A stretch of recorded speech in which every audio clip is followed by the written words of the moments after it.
चले देखिए, हमने हिंदी के 2 सेट पढ़ लिए, जिसमें आपने देखा था कि हम हिंदी के ये क्वेश्चन ऑब्जेक्टिव सॉल्व कर रहे हैं, ठीक है ना। इसमें यूनिट फर्स्ट सॉल्व हो चुकी है हमारी, और सेकेंड यूनिट के हमने ऑब्जेक्टिव यानी विकल्प और आपके खाली स्थान पढ़ लिए थे। अब इसमें जो हम आगे आते हैं वो है आपकी सही जोड़ियां, है ना। कैसे आपको मिलानी और क्या आपको अगर ऐसे आ जाए तो उनको कैसे लिखना है, ठीक है ना। तो जैसे क्वेश्चन है आपका कि महाकाव्य है, पहला क्या है आपका, कौन सा आपका महाकाव्य है। तो आपको पता है महाकाव्य इनमें से कोई सा दिख रहा है क्या आपको, तो आप कहोगे इसमें जो महाकाव्य है वो कौन सा है, कामायन। देखिए इधर हम इनको सॉल्व कर रहे हैं इसलिए ऐसे साइन बना रहे हैं, ना कि आपको पेपर में ऐसे साइन बना के आना है ना। खंड काव्य कौन सा है, तो आप बताओगे जो खंड काव्य है वो आपका है कौन सा, पंचवटी, ठीक है ना। तीसरा है आख्यानक गीतियां हैं, किसकी बात चल रही है आपकी, आख्यानक जो गीतियां हैं वो किसकी बात चल रही है आपकी, तो वो जो है आपकी आख्यानक गीतियां हैं झांसी की रानी। आख्यानक गीतियां क्या है आपकी, झांसी की रानी।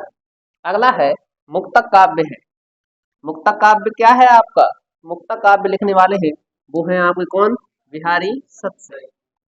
मुक्तक काव्य किसने लिखा है, बिहारी सतसई। और एक जो है आपके रश्मि रथी, तो रश्मि रथी कौन हो जाएंगे आपके, रामधारी सिंह दिनकर, ठीक है ना। एक बार उनका रिवाइज कर लीजिए। महाकाव्य क्या आपका एक कामायनी है ना। खंड काव्य क्या आपका पंचवटी है। आख्यानक किसने लिखा है, झांसी की रानी है। मुक्तक काव्य क्या आपका, बिहारी सतसई है। और रश्मि रथी क्या आपका, रामधारी सिंह दिनकर ने लिखा है, ठीक है ना। अब देखिए सेकंड आता है अपने पास कि आचार्य रामचंद्र शुक्ल कौन है आपके, आचार्य रामचंद्र शुक्ल जो माने जाते हैं वो उन्होंने किसकी आत्मा कहा है, इन्होंने तो इन्होंने अलंकार काव्य की आत्मा कहा है। किसने कहा है, आचार्य रामचंद्र शुक्ल ने अलंकार काव्य की आत्मा कहा है। उपमेय में उपमान का आरोप, उपमेय में उपमान का जो आरोप है वो क्या कहलाता है आपका, बताइए। उपमेय में उपमान का आरोप क्या कहलाता है, सांग रूपक कहलाता है। क्या कहलाता है आपका, सांग रूपक। अगला है उपमेय को उपमान से श्रेष्ठ बताया गया है, उपमेय को उपमान से श्रेष्ठ किसमें बताया गया है, तो आप कहोगे व्यतिरेक में बताया गया है। अगला, इसमें भ्रम दूर करना संभव नहीं होता है, तो भ्रम किसमें दूर नहीं होता है, तो आप कहते हो ये जो भ्रम दूर नहीं होता संदेह, किसमें भ्रम दूर नहीं होता आपका, संदेह में भ्रम दूर नहीं होता है। एक मिनट एक मिनट, इसमें भ्रम दूर करना संभव नहीं है, किसमें, भ्रांतिमान में। और अगला जो हो जाएगा, इसमें अनिश्चित स्थिति की बनी रहती है, मतलब अनिश्चय की स्थिति बनी रहती, कोई निश्चय ही नहीं होता, तो उसमें बना रहता है क्या अपना संदेह। दोबारा से याद करिए, रामचंद्र शुक्ल किससे संबंधित है, इन्होंने अलंकार काव्य की आत्मा कहा है। उपमेय में उपमान का आरोप लगाया गया है सांग रूपक अलंकार में। अगला है उपमेय को उपमान से श्रेष्ठ बताया किसमें, व्यतिरेक अलंकार में। इसमें भ्रम दूर करना संभव नहीं है, किसमें, भ्रांतिमान। तुमने देखा किसी के मन में अगर भ्रम बैठ जाए, है ना, तो वो भ्रम कोई दूर कर ही नहीं सकता है। और दूसरा जिसमें कभी अभी तक कोई कहीं तक निश्चित ही ना हो पाए, तो वो बना रहता है क्या, संदेह बना रहता है, ठीक है ना। ये दो हमारे ऑब्जेक्टिव हो चुके हैं, सॉरी मैच द फॉलोइंग हो गए आपके। अब जो अगली आती है आपकी कि छंद के प्रकार है, तो बताइए छंद के कितने प्रकार हैं आपके, तो छंद के जो प्रकार हैं वो हैं आपके कितने, 2 प्रकार। आप पहले एक रजिस्टर में अपनी ये 4 की 4 जोड़ियां 5 हैं इनको मिला के देखिए आप, फिर हम इनके देखते हैं क्या आपके आंसर सही है या गलत।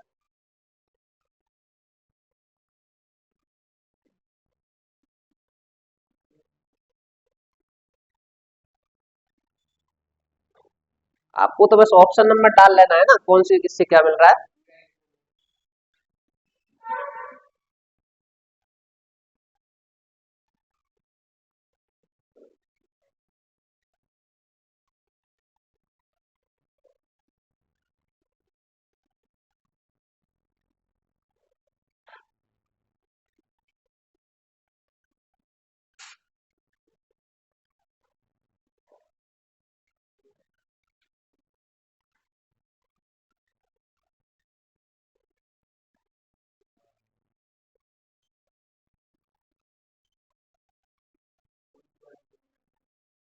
ये वाली मिलानी है आपको कि देखिए छंद के प्रकार है, क्वेश्चन क्या अपना कि छंद के प्रकार है, तो आपने मिला लिया होगा। छंद के प्रकार कितने होते हैं आपके? दो होते हैं। वर्णों की गणना करने वाला छंद जिसमें वर्ण आते हैं, ठीक है ना, तो वो कौन सा कहलाता है आपका? वार्णिक छंद कहलाता है। मात्राओं की गणना करने वाला मात्रिक छंद कहलाता है। वर्ण होते हैं, है ना, वर्ण जो होते हैं, बता वर्ण कैसे होते हैं आपके? लघु भी होते हैं एवं दीर्घ भी होते हैं। बताइए वर्ण कैसे होते हैं? लघु भी होते हैं और दीर्घ भी होते हैं। अगला जो है आपका कितना वर्ण के बोलने में लगा समय, वर्ण के बोलने में लगा जो समय होता है वो क्या कहलाता है आपका? वो मात्राओं के आधार पर होता है। जैसे फॉर एग्जांपल तुमने बोला जी अपन लिखते आ, तो बोलो इसको आ, कम समय लगा आपका, लेकिन अपन ने उधर ही लिख दिया बड़ा आ, बोलो इसको आ, मतलब उच्चारण ज्यादा होता है आपका। तो यही मात्राओं के आधार पर ही होता है। जैसे अपन ने लिखा रम, लिख दिया अपन ने, इसको बोलो रम, लेकिन तुमने लिख दिया राम, और राब का उच्चारण कैसा हो रहा है? थोड़ा ज्यादा देर तक होता है ना। ये इनकी मात्राओं के आधार पर ही इनको अपन बोलने में समय लगता है। तो ये आपके मैच हो गए आपके। अगला देखिए चारु चंद की चंचल किरणें, ये बहुत ज्यादा अच्छी तरीके से याद रखना, आपको पेपर में आते ही आते हैं इनको मिलाइए। तो बताइए चारु चंद की जो चंचल किरणें हैं, इसमें कौन सा रस है? ये क्या मैच होगा आपको? माधुर्य गुण है, प्रसाद गुण है, ओज गुण है, वीर रस, श्रृंगार रस, शांत रस, ठीक है ना। बताइए चारुचंद की चंचल किरणें, इसमें जो हम पहले भी पढ़ चुके हैं, इसमें होता है आपको कौन सा गुण? प्रसाद गुण होता है। अगला है खेल रही हैं जल थल में, ये तो एक ही है चारुचंद की चंचल किरणें, है ना। अब देखिए खेल रही हैं जल थल में, बुंदेले हर, ये तो देखो जे लाइन जो है ये इसी की लाइन, ये पूरी एक ही सेंटेंस की लाइन है। अब दूसरा चालू होता है अपना कहाँ से? जहां से बुंदेले हर बोलो के मुंह हमने सुनी कहानी थी। अब बुंदेले हर बोलो मुंह की आपने कौन सी कहानी सुनी है? तो आपने सुना है खूब लड़ी मर्दानी वो तो झांसी वाली रानी थी।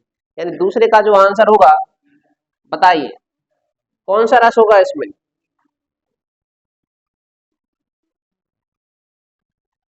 तो दूसरे में जो हो जाएगा सोच लीजिए आप पहले, वीर रस होगा कि नहीं होगा?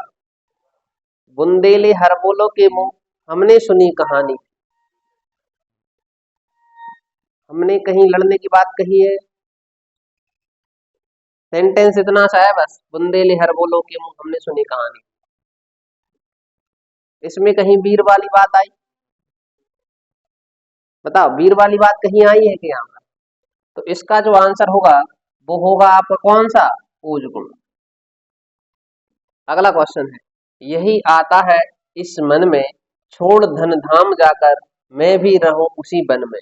तो इसका जो क्या हो जाएगा आपका? तो आप कहोगे क्या होगा? बताइए शांत होगा क्या होगा? इसमें जो आएगा आपका वो माधुर्य गुण होगा। क्या होगा आपका? माधुर्य गुण। दोबारा से देखिए चारुचंद की चंचल किरणों में कौन सा गुण है? प्रसाद गुण। बुंदेले हर बोलो के मुंह हमने सुनी कहानी थी, ठीक है, ओज गुण आ गया। फिर यही आता है इस मन में, छोड़ धन धाम जाकर मैं भी रहूं उसी वन में, इसमें है कौन सा? माधुर्य गुण हो गया। अब ये जो गुण है और उधर रस दिए हुए, क्या दिए है? रस दिए। अब बताओ माधुर्य जो गुण है किस रस में आता है? माधुर्य जो गुण है वो किस रस में आता है? तो आप कहोगे जो माधुर्य गुण है वो किस में होता है आपका? शांत रस में, ठीक है ना। अगला है प्रसाद गुण। कौन सा गुण आता है? प्रसाद गुण। तो प्रसाद गुण किस में आता है? बताइए। एक मिनट। जो माधुर्य गुण है कौन सा है? माधुर्य गुण है वो होता है श्रृंगार रस में, और प्रसाद गुण आता है किसमें? शांत रस में। ओज गुण आता है किसमें? वीर रस। ठीक है ना। एक बार और पढ़ लीजिए आप, चारुचंद की चंचल किरणों में कौन सा है आपका? प्रसाद गुण है ना। बुंदेले हर गुण जो आप वीर रस बता रहे थे, अगर रस नहीं है ऑप्शन में तो अपन क्या लगाएंगे? ओज गुण लगा देंगे।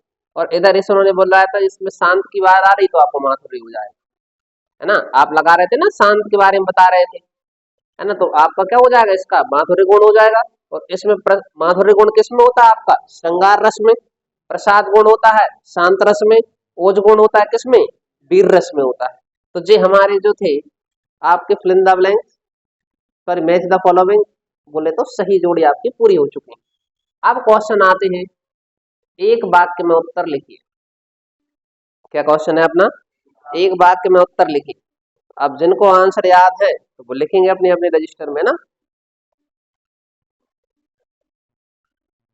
कि पहला क्वेश्चन है, वात्सल्य रस को 10वें रस के रूप में स्थापित करने वाले कवि का नाम है।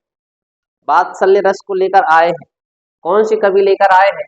तो इसका जो फर्स्ट का जो आपका आंसर होगा वो हो जाएगा आपका सूरदास। कौन लेकर आए वात्सल्य रस को?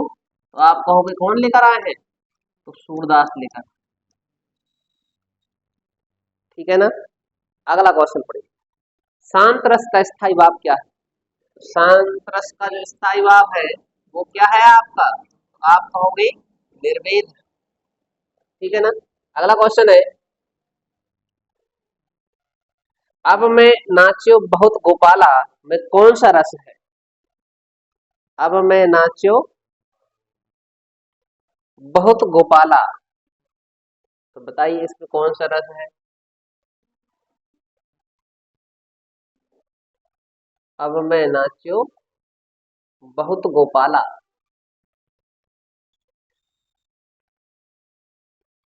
बताइए कौन सा है? तो इसमें जो आएगा आपका, अब मैं नाच्यो बहुत गोपाला में जो रस है वो शांत रस है। कौन सा रस है आपका? शांत रस है। वैसे तो तुम्हें लग रहा होगा भक्ति रस,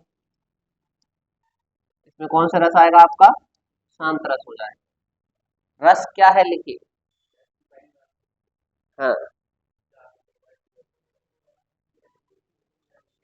अच्छा, तो इसमें जो अपन लिखेंगे, जिसका आस्वादन, जिसका आस्वादन किया जा सके, जिसका आस्वादन किया जा सके वही रस है। तो ये तो एक ऐसे आए तो आपको जे लिख देना है। नहीं, वैसे तो आपको पता ही है रस क्या होता है। तो आपने देखा किसी चीज को देखकर, सुनकर, पढ़कर जो आनंद की अनुभूति होती है उसे ही हम क्या कहते हैं? रस कहते हैं। ठीक है ना?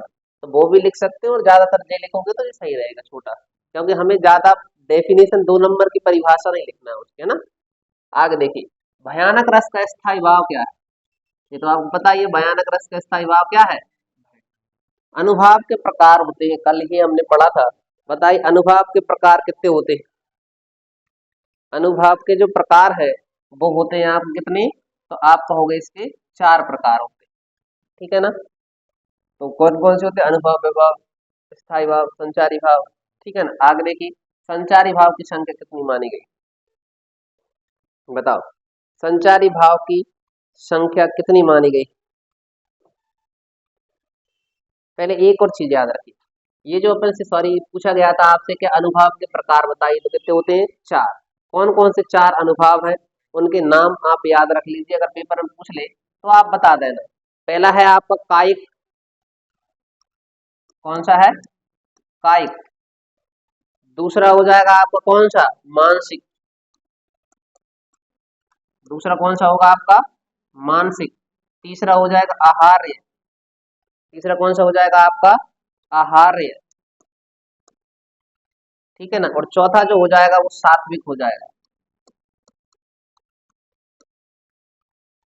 ये 4 क्या हैं आपके? ये है अनुभव, कायिक, मानसिक, आहार्य और सात्विक। पढ़ लिए अपन ने, पेपर पूछ सकते हैं है ना, नाम देकर बताइए 3 है तो चौथा कौन सा नहीं है। तो ये 4 के नाम याद रखना। जी किसके प्रकार हैं आपके 4? तो ये जो आप बताओगे अनुभाव के प्रकार। किसके प्रकार हैं आपके? अनुभाव के प्रकार। ठीक है ना? अगला जो क्वेश्चन है अपना, आपसे पूछा गया संचारी भावों की संख्या कितनी है? संचारी भावों की संख्या कितनी है आपकी? 33। संचारी भावों की संख्या कितनी है? 33 है। अगला देखिए, प्रमुख संचारी भाव के नाम लिखिए। प्रमुख जो संचारी भाव है उसका नाम बताइए। तो आप बताओगे, पहला है हर्ष। कौन सा है?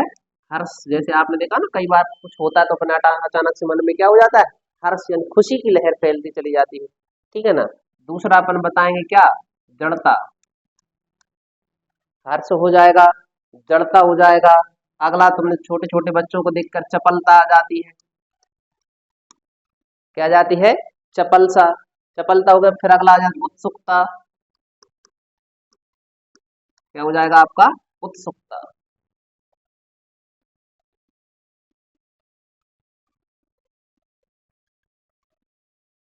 हो गया। तो ये अपने क्या है आपके प्रमुख संचारी भाव के नाम, ठीक है ना। वैसे संचारी भावों की संख्या कितनी बताई गई है? 33। लेकिन इनके नाम पूछ देख, सबसे पेपर जब कठिन आता ना, ऑब्जेक्टिव थोड़े से कठिन ही देते हैं, ठीक है ना। तो ऐसे इनके नाम आप याद रखना, ये भी याद कर लेना, और वो पहले 4 बताए थे वो भी याद रखना है ना। कौन कौन से बताए थे 4 नाम आपको? कायिक, मानसिक, आहार और सात्विक। अगला जो क्वेश्चन है, रस के अंगों के नाम लिखिए। रस के जो है अंग है, उनके कौन कौन से नाम है? तो रस के जो अंग है वो कितने अंग हैं? 4। कौन कौन से हैं? तो आप बताओगे, विभव, अनुभव, स्थायी भाव और संचारी भाव। रस के जो अंग हैं उनके नाम हम क्या बताएंगे? विभव, अनुभव, स्थायी भाव, और एक और कौन सा हो जाएगा आपका? संचारी जी अंग है, ठीक है ना। अगला देखिए आप, आधुनिक काल के 2 महाकाव्य के नाम लिखिए। किसके बारे में बताना है? आधुनिक काल के बताना है भैया, है ना। अपने रामचरितमानस महाकाव्य नहीं बताना है, वो तो पुराने समय की थी। ये बात चल रही है अपनी कब की? आधुनिक काल की बतानी। तो आधुनिक काल के जो 2 महाकाव्य हैं उनके नाम आप लिख लीजिए। पहले का नाम है प्रिय प्रवास और दूसरे का नाम है साकेत। पहले का नाम क्या है आपका? प्रिय प्रवास, और दूसरा हो जाएगा कौन सा आपका? साकेत। भैया देखो, पेपर में प्रश्न बहुत अच्छे से पढ़ना है, जल्दी पल्दी आंसर नहीं दे देना, और इंग्लिश में तो बहुत अच्छे से पेपर पढ़ना। नहीं तो वो आपने वो देखे ना 12th फेल मूवी, है ना, टेररिज्म टूरिज्म लेके आओ आप, है ना। तो ऐसे अंग की जगह पे प्रकार लेके आओ आप। तो भैया अच्छे से समझ के देना कि वो घबराहट नहीं करना अपने। नहीं तो तुम उत्सुकता में जल्दी आंसर आ गए, जल्दी आंसर आ गए, पता पड़ा वो पूछ रहा है निम्नलिखित में से कौन सा रॉन्ग आंसर है, तुमने पढ़ लिया वो पहला ही राइट आंसर है, क्योंकि 3 तो राइट होंगे ना उसमें। तो बहुत सोच समझ के अपने आंसर देना ना। खंड काव्य का एक उदाहरण, किसका उदाहरण बताना अपने? खंड काव्य का उदाहरण बताना है। तो खंड काव्य का आप जो उदाहरण बता देंगे वो हो जाएगा आपका पंचवटी। क्या हो जाएगा आपका? पंचवटी। मुक्तक काव्य का एक उदाहरण बताइए। तो मुक्तक काव्य का आप जो उदाहरण बता देंगे वो हो जाएगा आपका मीरा पदावली।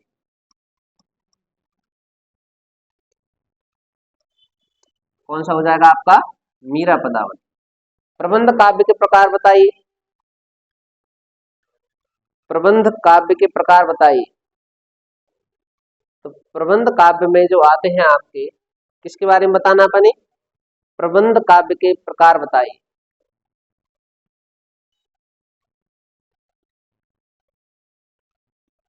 बताइए कितने प्रकार होते हैं प्रबंध काव्य के? कौन कौन से? हाँ, अच्छा। तो देखो, प्रबंध काव्य में जो आते हैं आपके, उनके क्या बताना है अपने? प्रकार बताना है। प्रबंध काव्य के प्रकार बताइए। सोच लीजिए आप आंसर क्या होगा।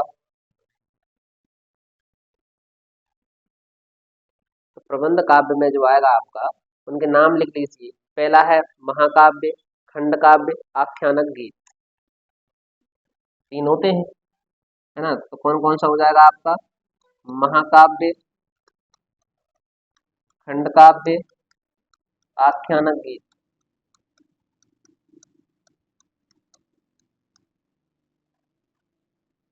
ठीक है ना। अब जो अगला है, मुक्तक काव्य के प्रकार बताइए। किसके प्रकार बताना है? मुक्तक काव्य के प्रकार बताना है। तो आपको पता है 2 ही थे, पाठ्य मुक्तक और गेय मुक्तक। इसमें कौन कौन से हो जाएंगे आपके? तो इसमें जो आंसर होगा इसका, तो अपन बता दें कौन कौन से, पाठ्य मुक्तक और गेय मुक्तक। पाठ्य मुक्तक और कौन सा हो जाएगा आपका? गेय मुक्तक। अगला क्वेश्चन है, विस्तृत कलेवर वाले काव्य को क्या कहा जाता है? बताइए, विस्तृत कलेवर वाले काव्य को क्या कहा जाता है? तो जो विस्तृत कलेवर वाला काव्य है उसको कहा जाता है महाकाव्य। क्या कहा जाता है आपका?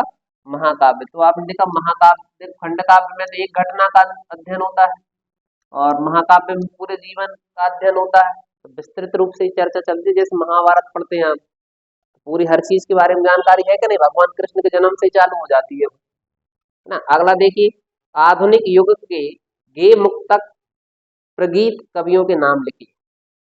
किसके बारे में बताना है? गे मुक्तक प्रगीत कवियों के नाम है, तो आप लिख लीजिए निराला, प्रसाद और पंत।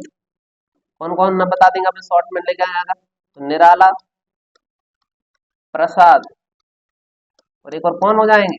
पंत। सूर्यकांत त्रिपाठी निराला और कौन? सुमित्रानंदन पंत। एक और प्रसाद कौन से हैं? तो तुम तो दो भी लिख दोगे तो भी काम चल जाएगा आपका, है ना। अगला जो क्वेश्चन है, मुक्तक काव्य से आप क्या समझते हैं? किसके बारे में? मुक्तक काव्य। बताइए, मुक्तक काव्य से आप क्या समझते हैं? किसके बारे में बात चल रही है आपकी?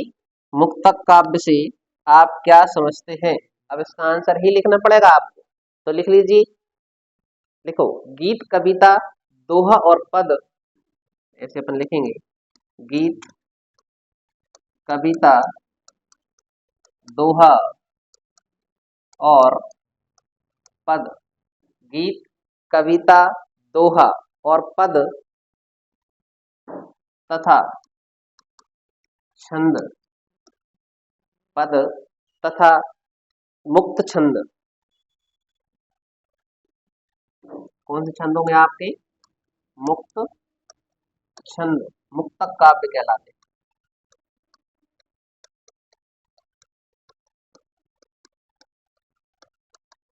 क्या कहलाते हैं आपके? मुक्तक काव्य कहलाते हैं। गीत, कविता, दोहा और पद तथा मुक्त छंद मुक्तक काव्य कहलाते हैं। ठीक है ना, पढ़ लिया एक बार। ऐसे लिखना अपन, इनसे ही नंबर कटेंगे अपने, है ना। तुम्हें पता है, और पेपर इस बार थोड़ा सा अच्छा ही पेपर आएगा, है ना। पेपर कैसा आएगा? थोड़ा सा अच्छा ही आएगा। 32 नंबर की वो ऑब्जेक्टिव रहते हैं, तो उसमें कुछ तो वो ऐसे देंगे जिसमें आप कंफ्यूज हो जाए, है ना। 32 में से 32 लाना हर किसी के लिए पॉसिबल नहीं होता है। आगे देखिए आप, अगला जो क्वेश्चन है अपना, प्रबंध काव्य किसे कहते हैं? पहला मुक्तक काव्य था। कौन सा काव्य था आपका? मुक्तक काव्य था। अब कौन सा काव्य आ गया आपका? प्रबंध काव्य किसे कहते हैं? बताइए, प्रबंध काव्य किसे कहते हैं? तो प्रबंध काव्य किसे कहते हैं लिखना, जो रचना कथा, सूत्रों या छंदों की, देखो ऐसे आंसर लिख लेना, जो रचना, देखिए कि जो रचना कथा, सूत्रों,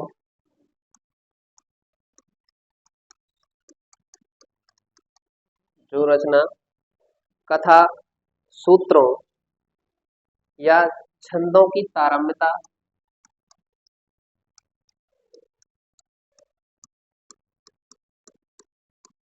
या छंदों की तारम्यता में अच्छी तरह अच्छी तरह निबंध हो,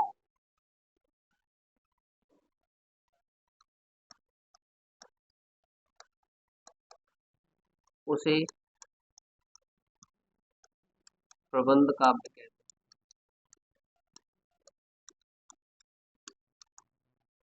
उसे क्या कहते हैं अपन? प्रबंध काव्य कहते हैं।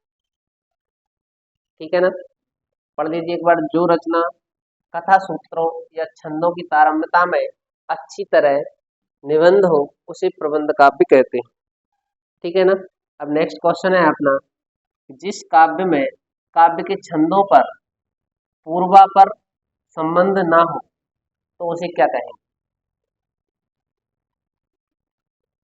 पढ़ लीजिए आप एक बार क्वेश्चन।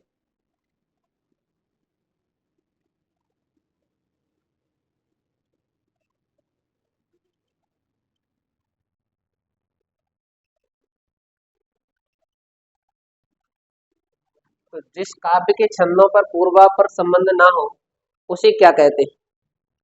उसे जो कहते हैं वो आंसर लिख लीजिए, मुक्तक काव्य कहते हैं। क्या कहते हैं? जिस काव्य के छंदों पर पूर्व पर संबंध ना हो, मतलब पहले से कोई संबंध उस पर ना हो, यानी आपने कहा कोई पाबंदी ना हो उस पर, तो उसे ही हम क्या कहते हैं? मुक्तक काव्य कहते हैं। क्या कहते हैं अपन उसको? मुक्तक काव्य कहते हैं। अगला है, काव्य का सौंदर्य बढ़ाने वाले धर्म अलंकार कहलाते हैं, किसकी परिभाषा है ना? क्वेश्चन देखिए, वो तो अलंकार की तो उन्होंने बताया है, काव्य की का सौंदर्य बढ़ाने वाले धर्म अलंकार कहलाते हैं, वो तो कुछ नहीं दिया है। वो पूछ रहा है ये जो डेफिनेशन किस कवि ने दी, तो आपका जो हो जाएगा, ये बताने वाले थे आचार्य दंडी। कौन है आपके? आचार्य दंडी ने बताया। अब ऐसा नहीं है कि एक कवि ने एक ही परिभाषा दी हो, वो 2 से 3 अलग अलग बारे में भी दे सकते हैं। देखो, शब्द और अर्थ के आधार पर अलंकार के कितने प्रकार होते हैं, किस किस के बारे में बताना है? शब्द और अर्थ के आधार पर अलंकार के कितने प्रकार होते हैं, तो आप बताओगे ये जो प्रकार होते हैं वो कितने होते हैं? 3 प्रकार। ठीक है ना? कौन कौन से? शब्द अलंकार, अर्थ अलंकार और उभय अलंकार। जहां काव्य की शोभा वृद्धि का आधार शब्द होते हैं, क्या होते हैं आपके? शब्द होते हैं, तो वहां कौन सा अलंकार होता है? तो आप कहोगे शब्द अलंकार। कौन सा हो जाएगा आपका? शब्द अलंकार। अगला है, जहां उपमेय को उपमान से श्रेष्ठ बता जाए, तो वहां पर क्या होगा आपका? तो अभी हमने देखो उनको जोड़ी में भी पढ़ लिया था आपका, है ना, सही विकल्प में भी पढ़ लिया था, और अब इसमें भी आ गया, तो उसको क्या कहेंगे आप? तो आप बताओगे उसको जो कहा जाता है, क्या कहा जाता है? व्यतिरेक अलंकार। क्या कहलाएगा आपका? तो वो क्या कहलाएगा आपका? व्यतिरेक अलंकार। अगला क्वेश्चन है, सारी विच नारी है कि नारी की सारी है ना? तो बताओ कौन सा अलंकार हो जाएगा इसमें? तो आपका जो आंसर होगा वो क्या हो जाएगा आपका? संदेह बना हुआ है ना? कौन सा अलंकार होगा? संदेह अलंकार। कि साड़ी विच नारी है, नारी विच साड़ी, समझ में ही नहीं आ रहा है कि साड़ी में नारी है कि नारी में साड़ी है ना? तो ये आपका संदेह बना रहता है। जान श्याम घनश्याम को नाच उठे बनमोह, यानी जान श्याम घनश्याम को, मतलब घनश्याम इधर जो शब्द है भगवान कृष्ण के लिए उपयोग किया गया है। ठीक है ना? जान श्याम घनश्याम को, मतलब एक घनश्याम मतलब बादल को ही बताया, भगवान कृष्ण का जो रूप देखकर, है ना, कैसे सांवले थे, उन्होंने देखा कि जो मोर थे, उन्होंने सोचा, ऐसा बताया गया है बड़ा चढ़ा करके, उन्होंने सोचा कि बादल आ गए। कौन आ गए हैं? और मोर नाचने लगते हैं, लेकिन जबकि एग्जैक्ट ऐसा नहीं था। कौन आ गए हैं? घनश्याम। घनश्याम बोले तो भगवान कृष्ण को भी घनश्याम कहा जाता है। तो इसमें अपने क्या बताना है? तो इसमें हो जाता है भ्रांतिमान। क्या हो जाएगा आपका? तो इसमें अलंकार कौन सा हो जाएगा आपका? भ्रांतिमान। अगला देखिए आप, कविता में रुकने और आगे बढ़ने के नियम को क्या कहते हैं? कविता में रुकने और आगे बढ़ने के नियम को क्या कहा जाता है? तो उसको हम कहते हैं लय। क्या कहते हैं अपन? लय कह देते हैं। मतलब लय लेते हैं ना, कभी अपन रुक जाते हैं थोड़े से, फिर आगे बढ़ जाते हैं। अगला जो क्वेश्चन है, छंद के प्रकार बताइए। किसके प्रकार बताना अपने? छंद के प्रकार बताना है। तो छंद कितने प्रकार के होते हैं? तो 2 प्रकार के होते हैं, है ना? पेपर में जो नाम लिख के उनके नाम भी लिखना है अपने, है ना? वार्णिक और मात्रिक छंद। तो कौन कौन से हो जाएंगे आपके? तो आप ऐसे ब्रैकेट में लिख दिया करो, यानी मात्रिक छंद, और दूसरा कौन सा हो जाएगा आपका? वार्णिक छंद। ठीक है ना? ऐसे ही लिख के आना है।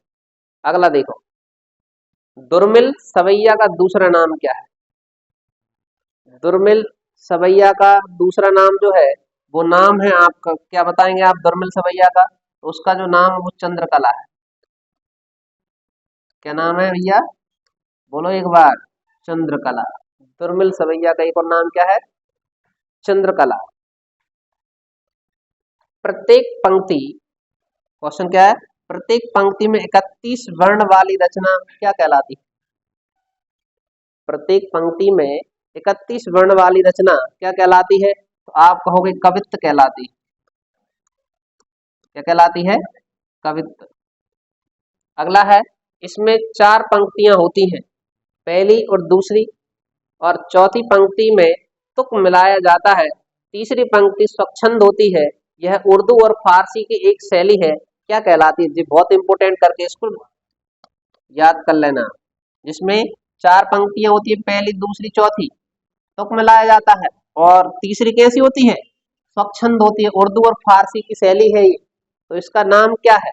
तो इसका जो नाम है रुबाई। क्या नाम है इसका? रुबाई है, रुबाई। ठीक है ना, हमने उसमें भी पढ़ा था, है ना, विकल्प में पढ़ लिया एक बार क्वेश्चन, एक बार और पढ़ लो आप। इनमें से 4 पंक्तियां होती है, जिसमें पहली दूसरी चौथी पे क्या मिलाया जाता है? तुक मिलाया जाता है, और तीसरी कैसी हो जाती है? छंद हो जाती है, मतलब कोई, है ना, उसमें छंद नहीं होता है। अगला कौन सी हो जाएगी? और उर्दू और फारसी की एक शैली है, तो आंसर क्या होगा आपका? रुबाई हो जाएगा। अगला क्वेश्चन देखिए आप, काव्य बिंब शब्दार्थ के माध्यम से कल्पना द्वारा निर्मित एक ऐसी मानस कवि छवि है जिसके मूल में भाव की प्रेरणा रहती है, किसकी परिभाषा है? काव्य बिंब शब्दार्थ के माध्यम से कल्पना द्वारा निर्मित एक ऐसी मानस छवि है जिसके मूल में भाव की प्रेरणा रहती है, किसकी परिभाषा है? यह आपको बताना है। ये जो आंसर हो जाएगा आपका, वो होगा किसका? डॉक्टर नागेंद्र। किसका हो जाएगा आपका आंसर? तो इसका जो आंसर है वो क्या हो जाएगा आपका? डॉक्टर नागेंद्र।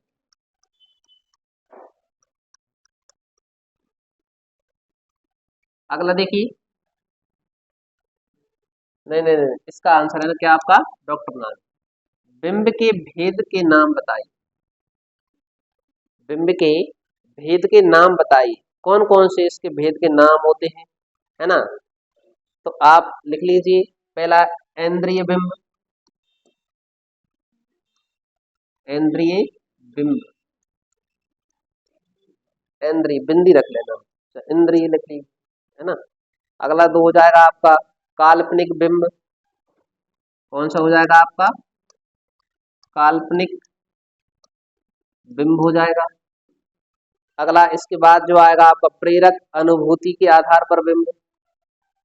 किसके आधार पर हो जाएगा आपका? प्रेरक अनुभूति के आधार पर बिंब। ठीक है ना, तीनों याद रखना, इंद्रिय बिंब, काल्पनिक बिंब, प्रेरक अनुभूति के आधार पर बिंब। बिंब का शाब्दिक अर्थ क्या होता है? नेक्स्ट क्वेश्चन क्या है अपना, बिंब का शाब्दिक अर्थ क्या होता है? वेरी इंपोर्टेंट, करके इसको याद रखो आप। बिंब का शाब्दिक अर्थ क्या होता है? बिंब का जो शाब्दिक अर्थ होता है वो आप लिख लेना, मूर्त रूप प्रदान करना। क्या अर्थ होता है आपका? आप क्या बताओगे? मूर्त रूप प्रदान करना। लिख लीजिए, इसका जो आंसर हो जाएगा वो क्या हो जाएगा? मूर्त रूप प्रदान करना। रूप प्रदान करना, कैसा रूप प्रदान करना? मूर्त, है ना, जिसका दिखाई देते जो चीज अपन। बिंब का प्रयोग साहित्य में कब होता है? अगला क्वेश्चन है, कब से होता रहा है, सॉरी, बिंब का प्रयोग साहित्य में कब से होता रहा है? तो आंसर कर देना आप, आरंभ से ही होता रहा है। कब से होता रहा है? आरंभ से ही होता रहा है, इसको लिख लीजिए आप।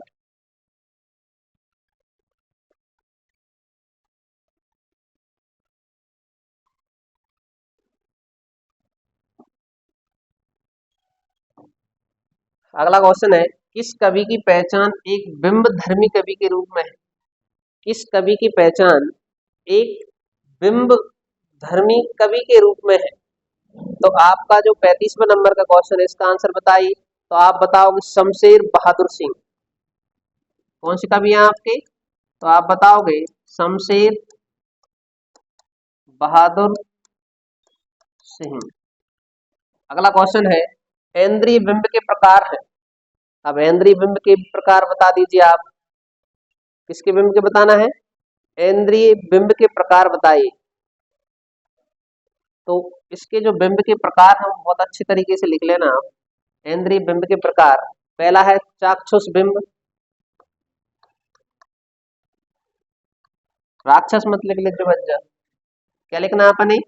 चाक्षुष बिंब लिखना है।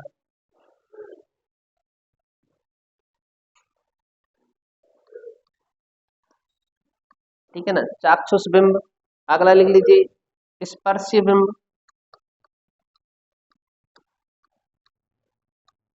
चाक्षुष बिंब हो गया, स्पर्शीय बिंब हो गया, है ना। आस्वाद्य बिंब।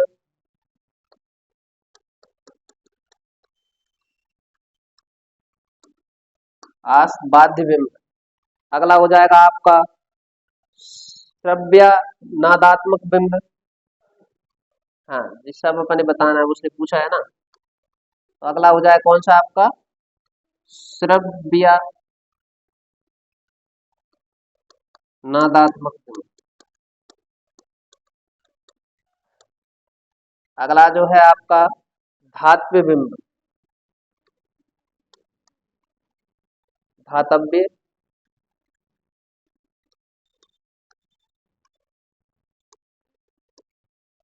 बिंब। जी नाम आपको याद रखना। ये किसके उदाहरण है आपके? चाक्षुष बिंब, स्पर्शी बिंब, है ना, आस्वाद्य बिंब, श्रव्यनादात्मक बिंब, और अगला कौन सा आपका? धातव्य बिंब। तो ये किसके हैं आपके? इंद्रिय बिंब के प्रकार। किसके प्रकार हैं आपके? इंद्रिय बिंब के प्रकार। अगला जो क्वेश्चन है अपना वो कौन सा है, वो देखिए आप, पढ़ो। अगला जो क्वेश्चन है, प्रेरक अनुभूति के आधार पर बिंब के प्रकार बताना है। किसके आधार पर? प्रेरक अनुभूति। अब कौन कौन सी प्रेरक अनुभूति में आएंगे? तो सबसे पहला जो आप लिख लेना सरल बिंब। कौन सा लिखना अपने? सरल बिंब लिख लीजिए, है ना। अगला लिख लेना आप मिश्रित बिंब। कौन सा होगा आपका? मिश्रित बिंब हो जाएगा। अगला लिख लेना आप सात्विक बिंब हो जाएगा। नहीं सॉरी, सात्विक नहीं, तात्कालिक। कौन सा हो जाएगा आपका? तात्कालिक बिंब हो जाएगा। संकुल बिंब हो जाएगा। कौन सा हो जाएगा? संकुल बिंब। अगला लिख लीजिए आप भावातीत बिंब। भावातीत बिंब हो जाएगा। अगला लिख लीजिए आप विकर्ण बिंब।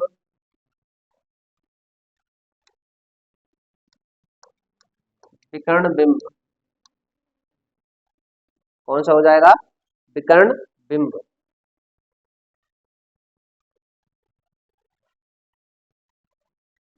हो गया। तो ये हो गए हमारे कितने क्वेश्चन? 37 क्वेश्चन हो गए हैं। एक और क्वेश्चन है आपका, उसका आंसर लिख लीजिए आप। क्वेश्चन है कि शमशेर बहादुर सिंह की अप्रतिम सफलता के प्रमुख साधन क्या है? तो इसका जो आंसर है उनके बिंब। इनका आंसर क्या हो जाएगा? उनकी बिंब लिख देना। बिंब ही उनकी सफलता के कारण या साधन। ठीक है ना।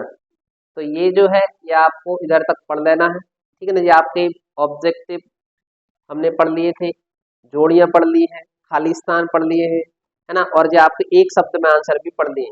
इसके बाद जो हम नेक्स्ट क्लास में पढ़ेंगे वो सत्य सत्य पढ़ेंगे। क्या पढ़ेंगे? सत्य सत्य। और उसी में हमारी थर्ड यूनिट आपकी चालू हो जाएगी। ठीक है ना।